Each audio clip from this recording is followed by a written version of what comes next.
если ваш бизнес уже вы открыли, и он не идет наверх по линии, да? По нарастающей. Да.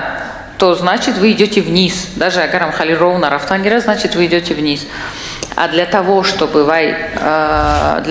росло ваше предприятие, да. в первую очередь вам нужна крутая команда.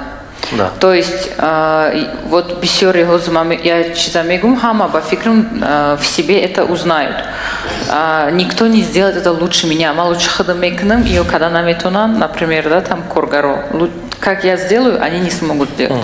Я открою вам секрет, что есть очень много людей, которые сделают все это лучше вас. Просто нужно найти хорошего сотрудника.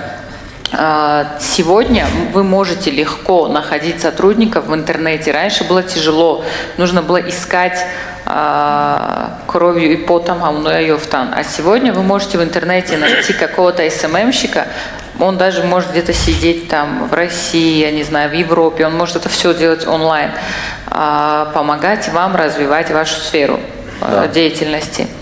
Барвахамин, самое главное это найти команду, потому что если вы будете тратить время на то, чтобы хтон саудокнен, хтон закупкнен, хтон максат, вот мелочевка, если вы будете заниматься, то есть это не мелочь на самом деле, это суть вашего бизнеса, но если вы будете заниматься этой ежедневной рутиной, у вас не будет оставаться времени на то, чтобы вы создавали новые проекты, новые идеи, развитие, да, думали о том, что сегодня нужно мне сделать, чтобы вот через 5 лет быть впереди. Пришла определенная выгода нашему бизнесу.